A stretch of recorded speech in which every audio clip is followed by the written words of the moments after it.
जय हिंद।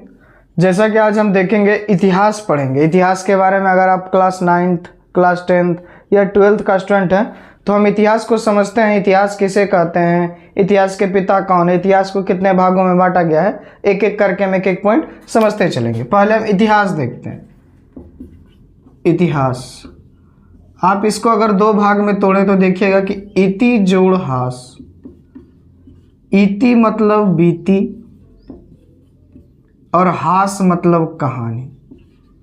तो आप देख पाएंगे कि सीधा परिभाषा यहाँ पर निकल गया है कि इतिहास देके अगर हम डैश लिखें तो इतिहास देके डैश कि बीती हुई कहानी को जो हमें याद दिलाता है उसे इतिहास कहते हैं।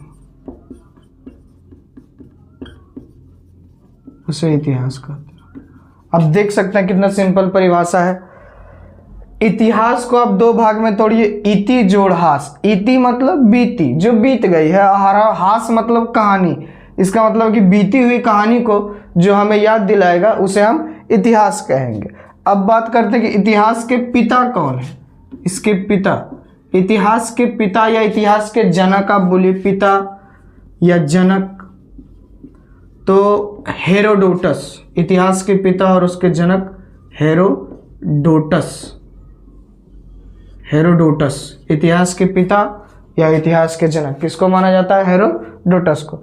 अब आइए हम देखते हैं कि इतिहास को कितने भागों में बांटा गया है। इधर देखते हैं इतिहास के प्रकार। ऐसे तो इतिहास को देखिए अब 3 भागों में बांटा गया है। पहला प्राचीन इतिहास, दूसरा मध्यकालीन इतिहास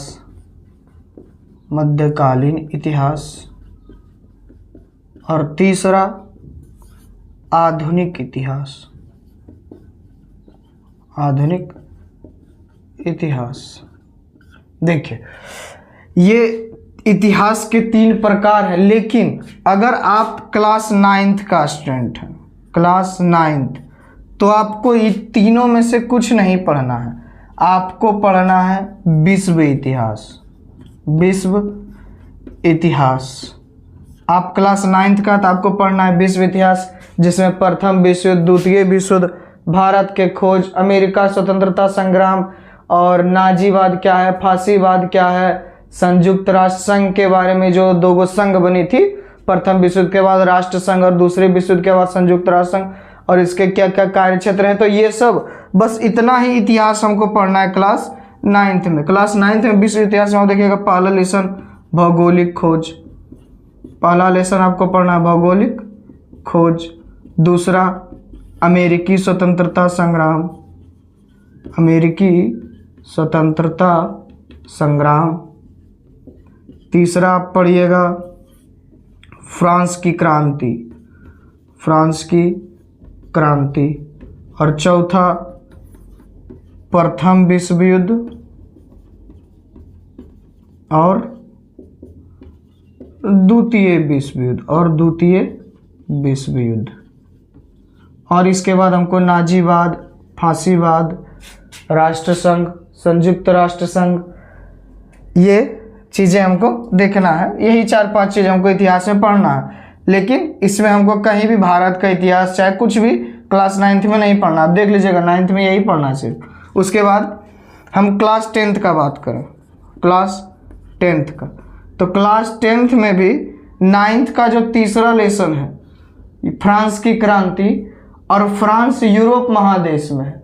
तो हमको क्लास 10th का पहला लेसन में इतिहास का, हिस्ट्री का पहला लेसन में हमको पढ़ना है यूरोप में राष्ट्रवाद। जैसे कि हम जानते हैं कि यूरोप एक महादेश है, तो इसके अंदर जितना भी देश है उसमें कैसे राष्ट्रवाद की भावना जगी। राष्ट्रवाद मतलब अपने देश के प्रति लगाव हो जाए या प्रेम बढ़ जाए तो उसको ही राष्ट्रवाद बोलेंगे। तो क्लास 10th में हिस्ट्री में पहला लेसन हमको राष्ट्रवाद पढ़ना है। दूसरा साम्यवाद या समाजवाद, साम्यवाद या समाजवाद, कैसे समाजवाद, कैसे रूस, इसमें हम समाजवाद और साम्यवाद में रूस एक देश है उसके बारे में पढ़ेंगे। क्या हुआ रूस में, कार्ल मार्क्स क्या है, लेनिन क्या है, बिस्मार्क क्या है, नहीं बिस्मार्क नहीं, स्टालिन जो है, इस सब के बारे में हमको पढ़ना है। रूस में साम्यवाद, कैसे रूस यूएसएसआर बना और कैसे यूएसएसआर फिर रूस में आ गया, सोवियत संघ का विघटन पढ़ेंगे, सोवियत संघ का संविधान 1918 में बना, ये सब पढ़ेंगे। प्रथम विश्व युद्ध से रूस कैसे बाहर हुआ, किस संधि के तहत बाहर हुआ, तो ये सब हमको साम्यवाद और समाजवाद इतिहास के क्लास 10th के दूसरा लेसन में देखना है। और तीसरा है हिंद चीन में राष्ट्रवाद,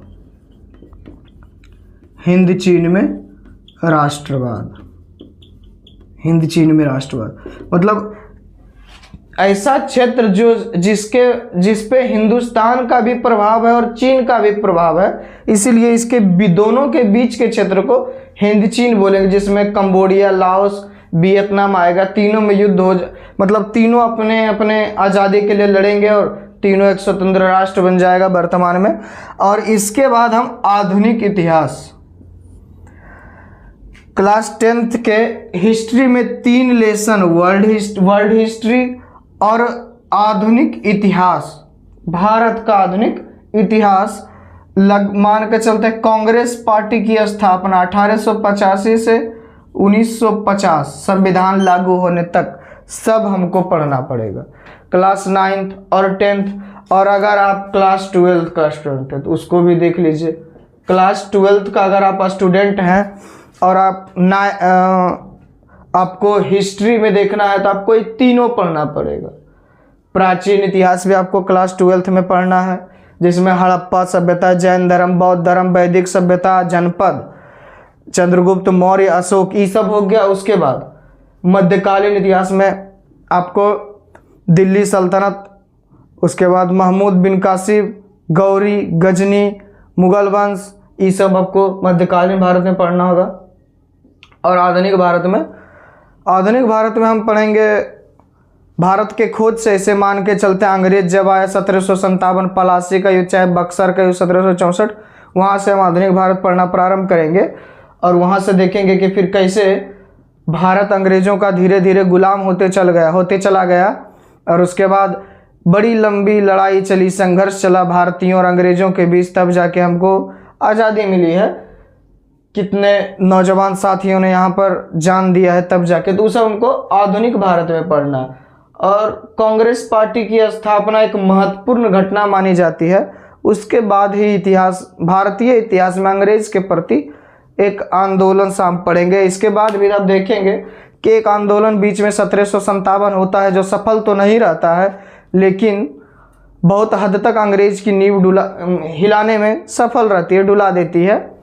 तो 1757 पलासी युद्ध, बक्सर 1764 और 1857 की क्रांति। इसके बाद कोई बड़ा युद्ध नहीं होता है, अंग्रेज के बीच कोई बड़ा लड़ाई नहीं होता है।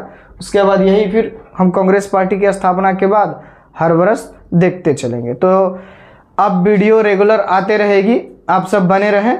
और जो भी नए बच्चे इस चैनल से जुड़ रहे हो वो नवजीवन क्लासेस गोहरी यूट्यूब चैनल को जरूर सब्सक्राइब कर लें। धन्यवाद।